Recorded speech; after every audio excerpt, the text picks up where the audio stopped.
আসসালামু আলাইকুম। কি অবস্থা সবার? দেবের আপকামিং সিনেমা খাদান, যে সিনেমাটার একটা 2.5 মিনিটের ট্রেলার গতকালকে তারা রিলিজ করেছে। কারণ আমরা জানি যে আগামীকাল অর্থাৎ 20 ডিসেম্বর খাদান সিনেমাটা প্রেক্ষাগৃহে আসতে চলেছে। তো বন্ধুরা, আমি গতকালকে খাদান নিয়ে তেমন কোনো আলোচনাই করতে পারি নাই, এজন্য সরি, একটু লেট করে ফেললাম। কিন্তু আজকের দিনটা ভেবেছি যে সম্পূর্ণ দিনটাই খাদান নিয়ে কাটবে। সো চলো আজকে খাদানের যে ট্রেলারটা এসেছে সেটার একটু কাটাকাটি করা যাক, ব্রেকডাউন করা যাক, মানে বোঝার চেষ্টা করব যে সিনেমায় কাহিনী কেমন হতে পারে। ট্রেলার শুরুর আগে ইন্ট্রো মেসেজের মাধ্যমে বলা হয়েছে ইউজ ইউর হেডফোনস। এখানে দেখা যাচ্ছে বাবা চরিত্রের দেব এবং ছেলে দেব দুজনের ফেসই অ্যাটাচ করা হয়েছে। এর আগে আমরা দেখেছিলাম আলাদা আলাদা দুটি ভিডিওতে আলাদাভাবে বাপ এবং ছেলের পিক অ্যাটাচ করা হয়েছিল। এটা যেহেতু ট্রেলার, আর ট্রেলারে যেহেতু বাবা ছেলে দুজনকে আমরা দেখতে পারবো, এই কারণে বাবা এবং ছেলে দুজনের পিকচারই তারা অ্যাটাচ করেছে। তবে আমরা যদি একটু খেয়াল করি, এখানে কিন্তু একটা ব্যাপার লক্ষ্য করা যাচ্ছে যে বাবা দেবকে শুরুতে রাখা হয়েছে এবং ছেলে দেবকে শেষে রাখা হয়েছে। সো এর মানে একটা ব্যাপার ইঙ্গিত করছে, সেটা হচ্ছে যে স্টোরির শুরুটা হবে বাবা দেবকে দিয়ে, শেষের ইতিটা টানা হবে ছেলে দেবের মাধ্যমে। এরপর ব্যাকগ্রাউন্ড ভয়েসে শোনা যাচ্ছে একটা বাচ্চা ছেলে তার মাকে 2 রাজার গল্প শোনাতে বলছে। মা তার ছেলেকে লাল রাজা এবং নীল রাজার গল্প শোনাচ্ছে। আমার কাছে মনে হচ্ছে ছেলে দেব তার মায়ের কাছে গল্প শুনতে চাচ্ছে, আর মা তার ছেলেকে গল্প শোনাতে গিয়ে বাবা দেব আর তার বন্ধুর অতীতের সেই ঘটনাগুলো বলছে। এখানে একটা বিষয় কিন্তু খেয়াল করার আছে, লাল রাজা বলার সময় স্ক্রিনে আমরা যিশুকে দেখতে পাচ্ছিলাম, অর্থাৎ মোহন চরিত্রটা, আর নীল রাজা বলার সময় আমরা দেবকে দেখতে পাচ্ছিলাম, অর্থাৎ শ্যাম নামের যে চরিত্রটা। আর আমরা নিশ্চয়ই সবাই একটা কথা জানি যে লাল রংটা অধিকাংশ ক্ষেত্রেই বিপজ্জনক অর্থ বোঝাতে ব্যবহার করা হয়, আর অপরদিকে সবুজ বা নীল রং খাঁটি কোনো কিছু নির্দেশ করে, অর্থাৎ একদম নির্ভেজাল পিওর কিছু নির্দেশ করে। তো এখান থেকে দুই বন্ধুর মধ্যেকার যে একটা পার্থক্য, সেই ব্যাপারে কিন্তু ইঙ্গিত পাওয়া যাচ্ছে। তবে এখানে আমরা আরেকটা ডায়লগ শুনতে পাই যে এরা দুজনেই আইনের চোখে মাফিয়া আর মানুষের চোখে মাসিহা। দুই বন্ধু আইনত অপরাধমূলক কার্যকলাপ করলেও তারা বাস্তবিকভাবে কিন্তু অনেককে সাহায্য করে, যারা সমাজের সাধারণ মানুষ, গরিব দুঃখী মানুষ, তাদের পাশে কিন্তু তারা ছায়ার মতো থাকে। সো এই কারণে আইনের চোখে সন্ত্রাস বা মাফিয়া হলেও তারা কিন্তু সাধারণ মানুষের চোখে মাসিহা, ভরসার জায়গা। এরপর টাইটেলে দেখা যায় জার্নি অফ টু ফ্রেন্ডস। তো এই টাইটেল থেকে বিষয়টা আরো স্পষ্ট হলো যে সম্পূর্ণ গল্পটা এই দুই বন্ধুর বন্ধুত্বের গল্প, উত্থানের গল্প।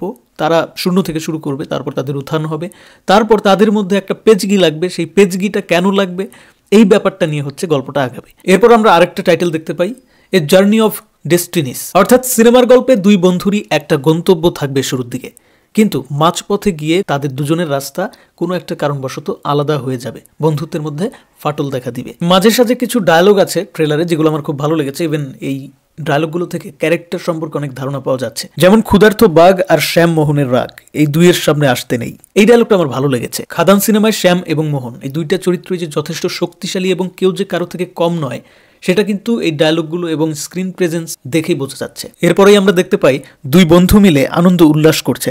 ব্যাকগ্রাউন্ড ভয়েসে শোনা যাচ্ছে শ্যামের শক্তি আর মোহনের বিচক্ষণতা, অথবা আমার ভাষায় চিকন বুদ্ধি। লোকে বলে এই দুজনই একদিন গোটা দেশের কয়লা কিনে নিবে। অর্থাৎ সিনেমাতে কয়লার খনি, কয়লা কেনা বেচার ব্যাপারটা, এটা একটা মানে মেইন টপিক। এই কয়লার বিজনেস করে তারা হচ্ছে উপরের দিকে ওঠা ট্রাই করবে, এটা কিন্তু 100% বোঝা যাচ্ছে। তবে এই ডায়লগের মধ্যে সব থেকে বোঝার যে ব্যাপারটা, সেটা হচ্ছে যে শ্যামের আসলে একটু মাথা গরম, তার রক্ত গরম, মাথা গরম, শরীরে শক্তি বেশি, সে কাউকে ভয় পায় না। যে কারোর সাথে সে যখন তখন মাথা গরম হয়ে যেতে পারে, সে মাইরা মুড়ে একদম উড়াই দিতে পারে, ঠিক আছে। আর ওদিকে মোহন একটু ঠান্ডা মাথার খেলারি। সো বুঝতে পারা যাচ্ছে যে এখানে দুইয়ে মিলেই কিন্তু শক্তি। যখন দুইটা ক্যারেক্টার দুই দিকে চলে যাবে, তাদের মধ্যে বন্ধুত্বের মধ্যে ফাটল দেখা দিবে, তখনই ঝামেলা শুরু হবে। ইভেন একজন আরেকজনের কিন্তু শত্রু হয়ে যাবে। আর তখন আমরা কথাই বলে থাকি যে মাথা গরম করে লাভ নাই, ঠান্ডা মাথায় চিন্তা করতে হয়। রেগে গেলেন তো হেরে গেলেন। তার মানে আমার যেটা মনে হচ্ছে যে শ্যাম চরিত্রটা হয়তোবা অনেক বেশি শক্তিশালী, তার সাথে কেউ লড়াই পারবে না, কিন্তু তার মধ্যে যেটা আছে যে সহজ সরল, সে এক প্রকার সহজ সরল। ওদিকে ওই মোহন যে চরিত্রটা, সে খুবই ডেঞ্জারাস একটা, মানে তার মুখে মধু অন্তরে বিষ টাইপ হইতে পারে। কেন মনে হচ্ছে, কারণ এর মধ্যে অনেকগুলো সিন আমরা ট্রেলারে দেখতেছি, কিন্তু একটা সিনে আমার চোখ আটকে গেছে। এই সিনটার দিকে লক্ষ্য করুন। এখানে দেখা যাচ্ছে মোহন তার মাস্টার প্ল্যান মতো একটা গোটা রাজ্যের সবকিছু, অর্থাৎ স্কুল, কলেজ, হসপিটাল বা বড় বড় ব্যাংক ট্যাঙ্ক, সবকিছু, সম্পূর্ণ শহরের সবকিছুতেই মোহনের একটা আধিপত্য বিস্তার হয়ে যাচ্ছে আর কি। অথচ কোথাও শ্যামের নাম দেখতে পাচ্ছি না। সো এখান থেকে কিন্তু বোঝা যাচ্ছে মোহনের আলাদা একটা প্ল্যান আছে ভেতরে ভিতরে। ইভেন আমরা যদি এই সিনে মোহনের আউটলুক আর আশেপাশের এনভায়রনমেন্টটা দেখি তাহলে আরো ভালোভাবে বোঝা যাচ্ছে যে এইটা কিন্তু প্রেজেন্টের কাহিনী দেখানো হচ্ছে। অর্থাৎ মোহন সম্পূর্ণ পোল্টিবাজি করে নিজের নামে সবকিছু করে নিয়েছে এবং তার যে একটা প্ল্যান ছিল সেটা সফল হয়ে গেছে। এরপরে ট্রেলারে আমরা শ্যামকে পুলিশি ঝামেলায় জড়াতে দেখতে পাচ্ছি, যেখানে শ্যামকে অলরেডি পুলিশ কিন্তু গ্রেপ্তার করে ফেলেছে এবং মুষলধারে বৃষ্টি হচ্ছে। আর এর মাঝেই শ্যামের স্ত্রী তার সন্তানকে কোলে নিয়ে শ্যামের সাথে শেষবারের মতো মেবি দেখা করতে আসছে। শ্যামকে রিমান্ডে নিয়ে প্রচুর টর্চার করা হচ্ছে। ওদিকে মোহন তার আধিপত্য বিস্তারের শতভাগ সফল হয়ে গেছে। এরপরেই ব্যাকগ্রাউন্ড ভয়েসে আমরা শুনতে পাই, ও না বর্তমান মালিক রে মানে আর না ভবিষ্যৎ মালিক রে। আমার যেটা মনে হয় এই ডায়লগটা সম্ভবত ছেলে দেবকে উদ্দেশ্য করে দেওয়া হয়েছে। এটা মনে হওয়ার কারণ হচ্ছে এ সময় আমরা স্ক্রিনে দেখতে পাই জন্মের পর শ্যাম তার ছেলেকে কোলে নিয়ে কপালে চুমুক দিচ্ছে এবং তারপরের সিনেই ছেলেদেবকে হাত জাগিয়ে জনগণের উদ্দেশ্যে নিজের উপস্থিতির জানান দিতে দেখা যায়। তবে ছেলেদেব যখন বড় হয়ে গেছে, অর্থাৎ ট্রেলারের মধ্যে ছেলেদেবকে যখন বড় হিসেবে আমরা দেখতে পাচ্ছি, ওই টাইম লাইনটাতে ওই সময়টাতে কিন্তু কোথাও শ্যামকে দেখা যাচ্ছে না। অর্থাৎ ওই যে সময় শ্যামকে পুলিশি ঝামেলায় জড়াতে দেখলাম, মেবি ওই সময়ে শ্যামের চ্যাপ্টার কোনো না কোনোভাবে ক্লোজ হয়ে গেছে। ট্রেলারে একটা বিষয় স্পষ্ট যে ছেলেদেব এবং বাবাদেবের মধ্যে স্বভাব চরিত্রের অনেক মিল আছে। তবে গল্পের শুরুর দিকে সম্ভবত মোহন তার চিকন বুদ্ধির বেড়াজালে ফেলে ছেলেদেবকে দিয়ে নিজের বিভিন্ন কার্য হাসিল করতে থাকবে। ট্রেলারে বেশ কয়েকটা সিন আছে যেগুলো দেখে কিন্তু এরকমটাই মনে হচ্ছে। এই সিনটা আমরা যদি লক্ষ্য করি, যে এখানে দেখা যাচ্ছে যে এক পাশে দেব দাঁড়িয়ে আছে ছেলেদেব, আরেক পাশে মোহন কিন্তু ফিতা কাটতেছে, কোনো একটা কোম্পানি বা কোনো কিছু উদ্বোধন করতেছে। আর ছেলেদেবকে দেখে বোঝা যাচ্ছে এখানে ওই মোহনের হয়ে কিন্তু একটু ফুড ফরমাইজ করতেছে, এরকম টাইপ কিছু একটা। এরপর আমরা ছেলেদেবকে নায়িকা ইদিকা পলের সঙ্গে দেখতে পাই। আমার যেটা মনে হচ্ছে যে ইদিকা পল মেবি মোহনের মেয়ে হইতে পারে, কারণ ট্রেলারেই একটা সিনের মধ্যে আমরা দেখতে পাচ্ছি ছাদখোলা জিপে শ্যাম মোহন দুজনেই তাদের স্ত্রীদের নিয়ে ঘোরাঘুরি করতেছে। এরপরেই দেখা যাচ্ছে মোহনের সাথে ছেলেদেবের খটকা লেগে গেছে, কোনো একটা বিষয় নিয়ে খটকা লেগেছে এবং মোহনের ব্যাকগ্রাউন্ড ভয়েস আসতেছে, ভেবেছিলাম তুই তোর বাপের বেটা, কিন্তু শ্যাম মাহাতো তো একটাই হয়। অর্থাৎ এবার ছেলেদেব মোহনের কথা শুনতেছে না, এই জন্য মোহনের রাগ উঠছে। ইভেন মোহন আসলে ছেলেদেবকে বোঝাতে চাচ্ছে তুই ভুল পথে আগাচ্ছিস, তোর বাপের মতো হ, আমার কথা শোন। ছেলেদেবকে এতদিন ইচ্ছা মতো চালাইতে পারছে, নিজের ইচ্ছা মতো চালাইতে পারছে, যা তা বুঝ দিয়ে চালাইতে পারছে, বাট এখন পারতেছে না বিধায় ওই কথা বলে আবারও ব্ল্যাকমেল করার চেষ্টা করতেছে। সম্ভবত ছেলেদেবের সাথে মোহনের এখান থেকেই একটা ফাটল সৃষ্টি হবে, আর তখন থেকেই ছেলেদেবও আস্তে আস্তে জানতে শুরু করবে যে অতীতের কাহিনী আসলে কি ছিল। একটা সিনে আমরা বারখাকে দেখতে পাচ্ছি, বারখা কাকে যেন চর মারছে। এইটা আমার যেটা মনে হচ্ছে যে এটা তার ছেলে দেবকে চর মারছে, কারণ ছেলেদেব হয়তো বা তার বাবার সম্পর্কে এমন কোনো কথা না জেনে না বুঝে বলে ফেলছে তার মায়ের সামনে, তার মা সেটা সহ্য না করতে পেরে ঠাস করে চর বসায় দিছে। তো এরপর যেটা হবে বলে মনে হচ্ছে যে ছেলেদেব তার নিজের ভুল বুঝতে পারবে, সে তার বাবার লিগাসি অনুসরণ করবে, তার বাবার যে মহত্বটা সেটা নিজের মধ্যে ধারণ করবে এবং মায়ের কথা মতে প্রতিশোধটা নিবে।